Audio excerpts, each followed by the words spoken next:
بسم اللہ الرحمن الرحیم الحمد للہ رب العالمین الہ الاولین والآخرین والصلاة والسلام علی اشرف الانبیاء والمرسلین سیدنا و مولانا محمد بن عبد اللہ الامین وعلی آلہ وصحبہ اجمعین وعلى كل من دعا بدعوته واستنى بسنته واهتدى بهديه إلى يوم الدين. أما بعد فقد قال الله تبارك وتعالى في شأن حبيبه إن الله وملائكته يصلون على النبي يا أيها الذين آمنوا صلوا عليه وسلموا تسليما. اللهم صل على سيدنا محمد وعلى آل سيدنا ومولانا محمد وبارك وسلم.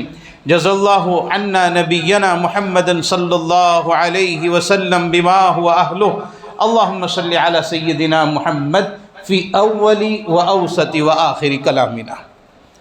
بزرگان محترم، برادران اسلام، اس سے پہلے جب میں آپ حضرات کے سامنے حاضر ہوا تھا تو ایک مضمون ذکر کیا تھا اور بات ادھوری رہ گئی تھی.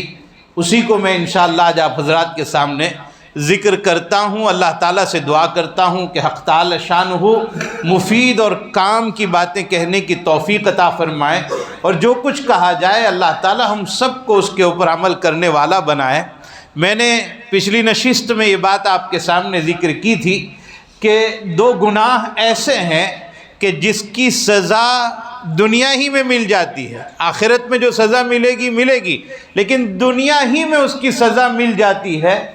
اس میں سے پہلی چیز آپ کے سامنے ذکر کی تھی، ظلم و ستم جب کیا جائے، کسی کے اوپر تشدد کیا جائے، کسی کے اوپر زیادتی کی جائے، کسی کو ناحق ستایا جائے، کسی کو پریشان کیا جائے، تو آخرت میں تو پکڑ ہوگی.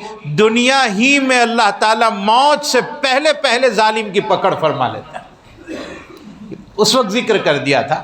آج دوسری بات، اس دنیا میں جو آدمی اپنے ماں باپ کو ستاتا ہے، اپنے ماں باپ کو پریشان کرتا ہے، ان کی نافرمانی کرتا ہے اور ان کی بات نہیں مانتا ہے، اور جو وہ کہتے ہیں اس کے مطابق وہ زندگی نہیں گزارتا ہے، شرعی قانون کے مطابق جو وہ کہیں اس کے مطابق نہیں چلتا ہے، تو مرنے سے پہلے اسی دنیا میں وہ سزا بھگت کر جائے گا.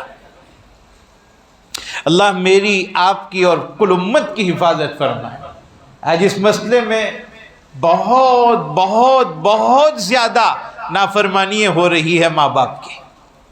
بچے جب بڑے ہو جاتے ہیں، بولنے لگتے ہیں، اپنا بچپن وہ بھول جاتے ہیں. کس طرح بھول جاتے ہیں؟ ایک ننھا سا بچہ ماں کی گود میں کھیلنے والا، ماں کی انگلی پکڑ کر چلنے والا، باپ کی انگلی پکڑ کر چلنے والا بچے کو اپنی ماں اپنی ران پر بٹھا کر، اپنی گود میں بٹھا کر اس کی توتلی زبان سے سکھاتی ہے، بیٹا یہ پنکھا کہلاتا ہے، بول پنکھا. اور وہ اپنی توتلی زبان سے بولتا ہے. ماں کو بڑا پیار آتا ہے اس سے. گھر، وہ بولتا ہے گھر، ماں کو بار بار بلواتی ہے اس کے پاس، بڑا پیار آتا ہے. یہ زبان تیار کرتی ہے ماں کہ یہ اس طرح بولا جائے، یہ اس طرح بولا جائے، فلاں کو ایسے سلام کیا جائے، ایسے بات چیت کی جائے.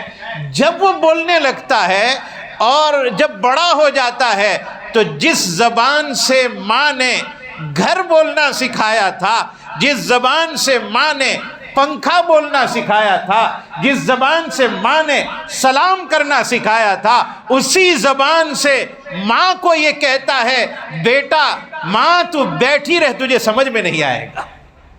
ماں کا کلیجہ کانپ اٹھتا ہے اور یہ سوچنے پر مجبور ہو جاتی ہے، کیا میں نے تجھے اس لیے بولنا سکھایا تھا کہ تو بڑا ہو کر یہ کہے کہ تجھے سمجھ میں نہیں آئے گا. کبھی باپ کو کہتا ہے، باپ تو بڈھا ہو چکا ہے، تمہارا دماغ ستیا گیا ہے، تمہارا دماغ کام نہیں کرتا، یہ ہمارا ماڈرن زمانہ چل رہا ہے، تم پرانے زمانے کی بات کرتے ہو. ایک باپ کے سامنے جب بچہ اپنی زبان لڑاتا ہے، باپ کے دل پر جو اس وقت گزرتی ہے وہ باپ ہی سمجھ سکتا ہے.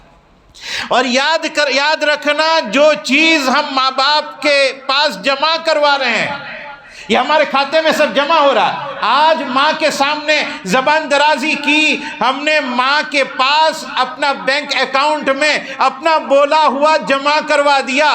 کل جب ہم شادی کر لیں گے اور ہمارے یہاں بچے ہوں گے، وہ بچے کمپلیٹ وہی باتیں ہمیں اور آپ کو سنائیں گے جو ہم نے اپنے ماں باپ کو سنائی۔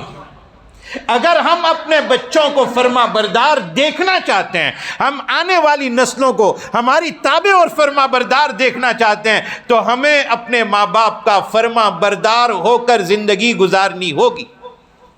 ایک حتمی بات ہے، لازم بات ہے، جیسا ہم کریں گے ویسا ہمیں نصیب ہوگا۔ میرے بھائیوں، قرآن کریم کیا کہتا ہے؟ وَقَضَىٰ رَبُّكَ أَلَّا تَعْبُدُوا إِلَّا إِيَّاهُ وَبِالْوَالِدَيْنِ إِحْسَانًا۔ اللہ نے اپنے حق کے فوراً بعد ماں باپ کے ساتھ حسن سلوک کا حکم فرمایا۔ وَقَضَىٰ رَبُّكَ أَلَّا تَعْبُدُوا إِلَّا إِيَّاهُ، اللہ فیصلہ کر چکے ہیں کہ عبادت صرف اللہ کی جائے گی۔ وَبِالْوَالِدَيْنِ إِحْسَانًا، اور ماں باپ کے ساتھ حسن سلوک کیا جائے۔ اللہ نے اپنے حق کے بعد فوراً ماں باپ کا حق ذکر فرمایا، اس لیے کہ کائنات کا نظام چلانے والی ذات اللہ کی ہے، ہمیں پیدا کرنے والی ذات اللہ کی ہے، لیکن ہماری تخلیق اور پیدائش کے لیے جس کو ذریعہ بنایا وہ ہمارے ماں باپ ہیں۔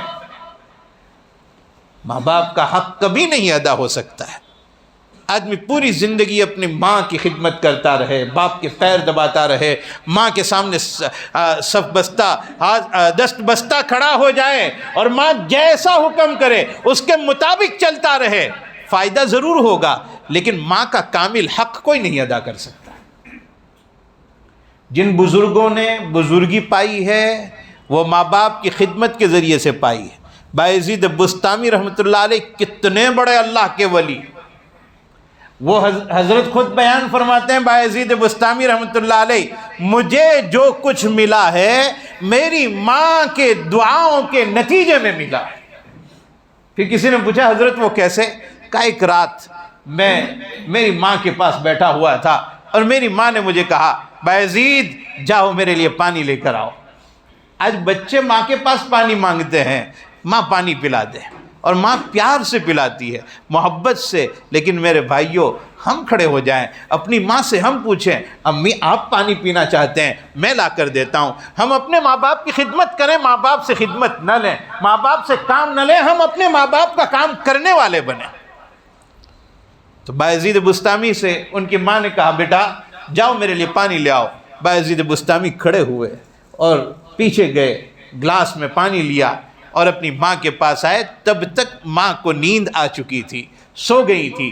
بایزید بستامی کہتے ہیں میں ہاتھ میں گلاس دے کر اسی جگہ ماں کے سر کے پاس میں کھڑا ہو گیا۔ سردیوں کی رات تھی، سردی کی وجہ سے میری ٹانگیں کانپ رہی تھی، لیکن میں نے یہ مناسب نہیں سمجھا میری ماں کو میں بیدار کروں، ان کے نیند میں خلل واقع ہوگا۔ ماں سوتی رہی، میں وہیں کھڑا رہا، یہاں تک کہ کافی وقت گزرنے کے بعد میری ماں کی آنکھ کھلی اور مجھے دیکھا کہ میرا بیٹا گلاس لے کر کھڑا ہے۔ میری ماں کے دل سے دعا نکلی کہ اللہ تجھے بہت بڑا مقام عطا فرمائیں گے۔ انہی دعاؤں کا نتیجہ ہے کہ اللہ نے مجھے ایک مقام عطا فرمایا۔ تو ماں باپ، یہ دعا کے لیے ہاتھ نہ بھی اٹھائیں، دل سے نکل جائے اللہ تعالیٰ رد نہیں فرماتے ہیں۔ اس لیے میں اپنے بچوں کو جو میرے پاس پڑھتے ہیں ان سے کہتا ہوں کہ بیٹا اپنے بزرگوں کے پاس دعا بعد میں کروانا، اپنے استادوں سے دعا بعد میں لینا۔ اپنے گھر میں دو بزرگ شخصیات موجود ہیں، وہ ایک ہمارا باپ اور ہماری ماں، آپ ان کی خدمت کیجئے، خود بخود دعا ملتی رہے گی۔ اس کا حق کبھی نہیں ادا ہو سکتا ہے۔ بلکہ میں ایک بات آپ کو سمجھانے کی کوشش کرتا ہوں، آدمی نفل عبادت کرتا ہے، نفل نماز پڑھتا ہے، نفل روزے رکھتا ہے، فرض روزے فرض ہے، رمضان میں روزے رکھنا ہے، فرض ہے ہمارے اوپر، 5 وقت کی نمازیں فرض ہے ہمارے اوپر، وہ ادا کرنا ہے۔ مال ہے، سال میں زکوٰۃ فرض ہے ہمارے اوپر اگر مال ہے، مالی استطاعت ہے، حج زندگی میں 1 مرتبہ فرض ہے۔ لیکن اس کے بعد جو آدمی نفل نماز پڑھتا ہے زیادہ، جو آدمی حج کو نفل طور پر ادا کرتا ہے، بار بار عمرے ادا کرتا ہے، بار بار نوافل عبادت میں لگتا ہے، نوافل عبادت سے اتنا بڑا مقام آدمی کو حاصل نہیں ہوتا جتنا بڑا مقام ماں باپ کی خدمت سے حاصل ہوتا ہے۔ میں آپ کو ایک حدیث سناتا ہوں، اس حدیث سے سمجھ میں آئے گا۔ امام بخاری رضی اللہ تعالیٰ عنہ کی ایک کتاب ہے الادب المفرد، حضرت نے اس میں ایک حدیث بیان فرمائی۔ عبداللہ ابن عباس رضی اللہ تعالیٰ عنہ ایک مرتبہ بیٹھے ہوئے تھے اپنے ایک شاگرد کے ساتھ، شاگرد کا نام غالباً عطا ابن ابی رباح رضی اللہ تعالیٰ عنہ، غالباً وہی بیٹھے ہوئے تھے، اور عبداللہ ابن عباس رضی اللہ تعالیٰ عنہ کے پاس ایک آدمی آیا اور آ کر کہا، حضرت مجھ سے ایک بہت بڑا گناہ ہو گیا ہے، میں کیسے توبہ کروں؟ کیا اللہ تعالیٰ مجھے معاف فرمائیں گے؟ کہا بیان کر کیا گناہ ہوا؟ کہا بہت بڑا گناہ۔ کہا بول تو صحیح کیا گناہ ہوا ہے؟ کہا میں نے ایک لڑکی کو نکاح کا پیغام دیا تھا اور اس نے میرے پیغام کو رد کر دیا، مجھے قبول نہیں کیا، اور میرے بعد ایک اور نوجوان نے نکاح کا پیغام بھیجا اور اس لڑکی نے قبول کر لیا۔ مجھے بڑی غیرت آئی، بڑا غصہ آیا کہ میرے پیغام کو کیوں قبول نہیں کیا۔ میں نے تلوار اٹھائی اور تلوار اٹھا کر اس لڑکی کے گھر پر گیا اور میں نے اس لڑکی کا سر کو الگ کر دیا، سر تن سے جدا کر دیا، میں نے اس کو مار ڈالا، قتل کر دیا۔ ہے عبداللہ ابن عباس، میں آیا ہوں آپ کے پاس، مجھے کوئی طریقہ بتاؤ، اللہ مجھے معاف کر دے، مجھے بہت گھبراہٹ ہو رہی ہے، مجھے اب خوف آ رہا ہے، ڈر آ رہا ہے کہ میں نے یہ کون سا بڑا گناہ کر ڈالا۔ عبداللہ ابن عباس رضی اللہ تعالیٰ عنہما اس سے سوال پوچھتے ہیں، کیا تیری ماں زندہ ہے؟ اور وہ کہتا ہے کہ نہیں، میری ماں کا انتقال ہو گیا۔ عبداللہ ابن عباس نے فرمایا، جا پھر مسجد میں چلا جا، ذکر کرتا رہے، نماز پڑھتا رہے، دعا کرتا رہے، نوافل پڑھتا رہے، اللہ سے معافی مانگتا رہے، ہو سکتا ہے اللہ تعالیٰ تجھے معاف فرما دے۔ وہ بندہ چلا گیا اور حضرت عبداللہ ابن عباس کے شاگرد نے ایک سوال پوچھا کہ حضرت آپ نے اس کو جواب دینے سے پہلے یہ سوال کیوں پوچھا کہ تیری ماں زندہ ہے یا انتقال کر گئی؟ حضرت عبداللہ ابن عباس کی بات میرے بھائیوں اپنے پلوں سے باندھ لیجئے اور سونے کے حروف سے دل کی تختی پر لکھ لیجئے۔ عبداللہ ابن عباس رضی اللہ تعالیٰ عنہ فرماتے ہیں، اگر وہ بندہ یہ کہتا ہے کہ ہاں میری ماں زندہ ہے تو میں اسے نوافل پڑھنے کے لیے نہ کہتا، میں یہ کہتا جا اپنی ماں کی خدمت کر، اس لیے کہ نوافل کے ذریعے سے وہ درجات حاصل نہیں ہوتے جو ماں کی خدمت کے ذریعے سے اللہ تعالیٰ جلدی راضی ہو جاتا ہے۔ میرے بھائیو آپ اندازہ لگائیے کہ آپ ماں باپ کی خدمت کے ذریعے آدمی کس درجے پر پہنچ جاتا ہے۔ ایک بزرگ نے اللہ تعالیٰ سے دعا مانگی کہ اللہ میں تیرے کسی خاص بندے سے ملنا چاہتا ہوں، کسی تیرے دوست سے ملنا چاہتا ہوں، مجھے بتا دیجئے، میں جاؤں گا اور ملاقات کروں گا، مجھے کچھ فائدہ ہو جائے گا، میں اس کے پاس بیٹھوں گا۔ تو اللہ تعالیٰ نے خواب میں ایک نوجوان بتایا جو بکریاں چرا رہا تھا۔ بزرگ صبح میں بیدار ہوئے، تلاش کیا، پتہ چلا فلاں جگہ رہتا ہے، اس کے پاس گئے، وہ بکریاں چرا رہا تھا۔ بزرگ نے اس سے کہا میں آپ کے گھر پر 1-2 دن رہنا چاہتا ہوں۔ کہا اجازت ہے؟ کہا کوئی بات نہیں، اجازت ہے، آپ آ جاؤ۔ اور گھر پر پہنچ گئے، رات کا وقت ہوا، مہمان و میزبان دونوں بیٹھ کر باتیں کر رہے تھے، بزرگ بھی وہاں بیٹھے تھے، وہ جوان بھی وہاں بیٹھا تھا۔ بزرگ نے کہا کہ میں نے اللہ سے دعا کی تھی کہ اللہ تیرے خاص آدمی سے، تیرے سے تعلق رکھنے والے سے، اور تو جس کو چاہتا ہے، اے اللہ تو جس سے محبت رکھتا ہے میں اس سے ملنا چاہتا ہوں۔ اللہ نے مجھے تیری صورت بتائی، میں تجھ سے پوچھنا چاہتا ہوں کہ آخر تیرا کون سا ایسا عمل ہے جس عمل کے نتیجے میں اللہ نے تیرا نام اپنے دوستوں میں لکھ لیا۔ وہ بندہ کہتا ہے حضرت چلو میرے ساتھ، میں آپ کو ایک چیز بتاتا ہوں۔ اور اس نے ایک کمرہ کھولا جس میں ایک مرد اور ایک عورت تھے، وہ دیکھنے میں انسان تھے، چہرہ ان کا بدل گیا تھا، جانوروں جیسا ہو گیا تھا، گدھوں جیسا ہو گیا تھا۔ تو بزرگ نے پوچھا یہ کیا ہے؟ کہا یہ میرے ماں باپ ہے، اللہ کی نافرمانی کرتے تھے اور نافرمانی کے نتیجے میں اللہ نے ان کے چہروں کو مسخ کر دیا، لیکن میں اپنا فرض سمجھتا ہوں انہوں نے اللہ کی نافرمانی کی، میں اپنے اللہ کی نافرمانی نہیں کرنا چاہتا، میں ان کی برابر خدمت کرتا ہوں۔ روزانہ شام میں جب اپنے گھر پر آتا ہوں میں اپنے کھانے سے پہلے ان کو کھانا کھلاتا ہوں اور ان کی برابر کی خدمت کرتا رہتا ہوں۔ غالباً اسی وجہ سے اللہ تعالیٰ نے مجھے اپنا بنا لیا ہے۔ تو میرے بھائیوں، ماں باپ کا احترام، ماں باپ کی عظمت بہت ضروری ہے۔ اور میں اب آخری بات کی طرف جاتا ہوں کہ جو دنیا میں ماں باپ کی نافرمانی کرتا ہے دنیا میں سزا بھگتے گا۔ مالک ابن دینار رحمۃ اللہ علیہ فرماتے ہیں، میں حج میں تھا، حضرت مالک ابن دینار حج میں تھے اور طواف کر رہے تھے، اور لاکھوں کا مجمع تھا، اور دعا کر رہے ہیں مالک ابن دینار کہ اللہ پتہ نہیں تیرا کوئی بندہ اس میں ہوگا یا کچھ بندے ہوں گے، کس کا حج تو نے قبول کیا ہوگا، کس کا حج قبول نہیں کیا ہوگا۔ اے اللہ مجھے اگر پتہ چل جائے کہ فلاں بندے کا حج قبول نہیں ہوا ہے، میں اس کے پاس جاؤں گا، اسے درخواست کروں گا کہ تیرا کوئی گناہ ہے جس کی وجہ سے تیرا حج قبول نہیں ہوا ہے، اے اللہ مجھے بتا دیجئے کہ کون سا تیرا بندہ ایسا ہے جس کا حج تو نے قبول نہیں کیا۔ مالک ابن دینار طواف کے بعد اپنے کمرے پر آئے، رات کا وقت ہوا، سو گئے، اور نیند کی حالت میں خواب دیکھا، اور خواب میں بتلایا، اے مالک ابن دینار ہم نے سب کا حج قبول کر لیا ہے، صرف ایک بندہ ہے جس کا حج قبول نہیں کیا۔ اور آنکھ کھل گئی۔ مالک ابن دینار سوچ میں پڑ گئے، کون بندہ؟ اور پھر اپنے بارے میں سوچنے لگے، شاید میرا ہی حج قبول نہیں ہوا ہوگا۔ یہ بھی ایک دینداری کی بات ہے کہ آدمی اپنے آپ کو برا سمجھے، کسی دوسرے کو برا نہ سمجھے۔ مالک ابن دینار کہتے ہیں میں اپنے بارے میں سوچنے لگا، میرا کوئی گناہ ہوگا، میرا حج قبول نہیں ہوا، اور رو رہے ہیں، دعا کر رہے ہیں اللہ میرا حج کیوں قبول نہیں ہوا، زار و قطار رو رہے ہیں۔ دن کا وقت گزر گیا، دوسری رات آ گئی، بستر پر پہنچے، سونا چاہ رہے ہیں، نیند نہیں آ رہی ہے، کروٹیں بدل رہے ہیں، اے اللہ میرا حج کیوں قبول نہیں ہوا، میرا حج کیوں قبول نہیں ہوا۔ رات کے بہت دیر کے بعد ذرا سی دیر کے لیے آنکھ لگی، اور خواب میں اللہ تعالیٰ کی طرف سے بتلایا گیا، اے مالک ابن دینار تیرا حج ہم نے قبول کر لیا ہے، لیکن بلخ جگہ کا نام ہے، بلخ سے ایک آدمی آیا ہے جس کا نام محمد ابن ہارون ہے، اس کو جا کر کہہ دو ہم نے تیرا حج قبول نہیں کیا۔ مالک ابن دینار چونک گئے، بیدار ہوئے، معلوم کیا یہ بلخ کے لوگ کہاں ہیں؟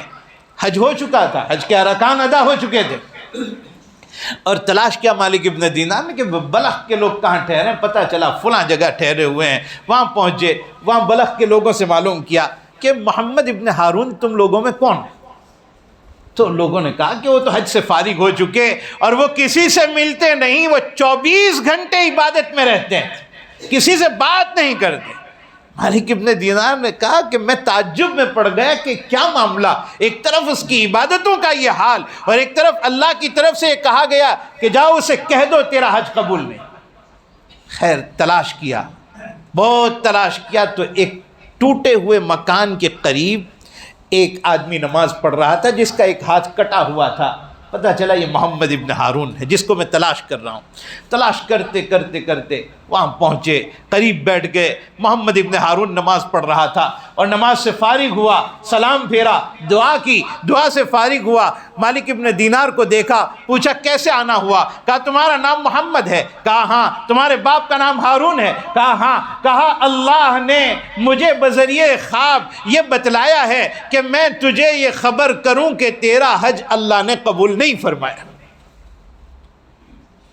اور مالک ابن دینار اب جانے لگے، لیکن وہ آدمی کہنے لگا کہ اب پہلے آدمی نہیں ہو مالک، اب پہلے آدمی نہیں، آپ 40ویں آدمی ہو، 40 سال سے میں حج کر رہا ہوں، اور ہر سال حج کے بعد ایک آدمی آ کر کہتا ہے تیرا حج قبول نہیں۔ تو مالک ابن دینار بیٹھ گئے، تو کیا معاملہ کیا ہے، تیرا حج اللہ کیوں نہیں قبول کر رہے، کوئی گناہ ہوا ہے؟ کہا بڑا گناہ کیا ہے۔ کیا گناہ؟ کہا آپ سنو گے میری داستان؟ کہا سناؤ۔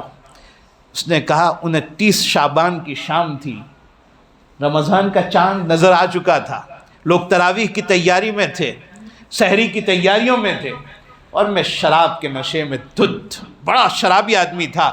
گھر پر پہنچا، میری ماں مجھے ڈانٹ رہی تھی کہ تو کیسا آدمی ہے، لوگ رمضان کی تیاری کر رہے ہیں، رمضان کا مہینہ آ گیا ہے اور تو شراب کے نشے میں ہے۔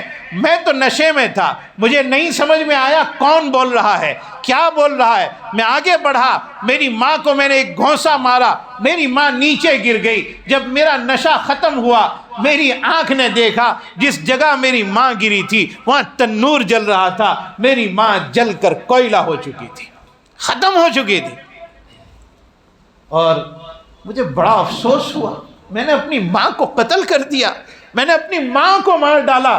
جس ہاتھ سے میں نے مارا تھا سب سے پہلے تو وہ ہاتھ میں نے کاٹ دیا اور میں بہت پریشان رہا، اب کیا کروں؟ بہت پریشان ہو کر 40 سال پہلے میں کعبۃ اللہ میں آ گیا۔ 40 سال سے کعبے میں نماز پڑھتا ہوں، جہاں ایک نماز کا ثواب 1,00,000 کے برابر ملتا ہے، وہاں نمازیں پڑھتا ہوں، وہاں روزے رکھتا ہوں، وہاں 40 سال سے حج کر رہا ہوں، اور ہر حج کے بعد ایک آدمی آ کر کہتا ہے تیرا حج قبول نہیں۔ میرے بھائیوں، اس کو بیان کرتے ہوئے میں اکثر کہتا ہوں کہ وہ آدمی جس نے ماں کی نافرمانی کی، ماں کو قتل کیا، 40 سال کی حرم کی عبادت اسے معاف نہ کروا سکی۔ ہم اپنے ماں باپ کو ستا کر معاف ہو جائیں گے، ہم اپنے ماں باپ کو ستا کر کامیاب ہو جائیں گے؟ ہرگز کامیابی نہیں ملے گی۔ میرے بھائیوں، تابعداری ماں باپ کی ہی کرنی پڑے گی، ان کی جائز باتوں میں انہی کی اطاعت کرنی پڑے گی، اور ان کی خدمت کریں گے تو ہی اللہ تعالیٰ کامیابی عطا فرمائیں گے۔ وہ کہہ رہا ہے میں 40 سال سے معافی مانگ رہا ہوں، 40 سال سے اللہ نے معاف نہیں کیا۔ میرے بھائیوں، قدر کر لی جائے، جب ماں باپ کا انتقال ہو جاتا ہے اور وہ اس دنیا میں نہیں رہتے تو پھر خون کے آنسو رونے کا وقت آ گیا۔ آج اگر ماں زندہ ہے، باپ زندہ ہے، 27ویں رات میں جب ہم شب قدر تلاش کرتے ہیں، شب قدر اگر مل جائے، ماں باپ کا نافرمان شب قدر میں بھی معاف نہیں ہو پاتا۔ آج اگر زندہ ہے معافی مانگ لی جائے۔ ماں تو بہت رحم دل ہوتی ہے، باپ بڑا رحم دل ہوتا ہے، ہو سکتا ہے پہلی مرتبہ معاف نہ کرے، دوسری مرتبہ چلے جائیں، پیر پکڑ لیں، ان کے سینے سے چمٹ جائے، اماں مجھے معاف کر دو، ابا مجھے معاف کر دو۔ یہاں دنیا میں معافی مانگ لینا آسان ہے، آخرت کے مراحل بڑے کٹھن ہیں۔ دنیا میں آدمی سزا بھگتتا ہے ماں باپ کا ستانے والا، آخرت میں اس کی بڑی پکڑ ہونے والی ہے۔ اس لیے میرے بھائیوں، میں نے 2 باتیں آپ کے سامنے 2 مجلسوں میں ذکر کی ہے۔ نمبر 1، ظلم کرنے والا دنیا میں سزا بھگتتا ہے۔ نمبر 2، ماں باپ کو ستانے والا دنیا میں سزا بھگتتا ہے۔ ماں باپ بڑی دولت ہے، اللہ تعالیٰ اس دولت کی قدر کرنے کی ہم سب کو توفیق عطا فرمائے، اور ماں باپ کی نافرمانی سے اللہ تعالیٰ میری، آپ کی اور پوری امت کی حفاظت فرمائے۔ این دعا ازمن و از جملہ جہاں آمین بعد، وآخر دعوانا ان الحمد للہ رب العالمین۔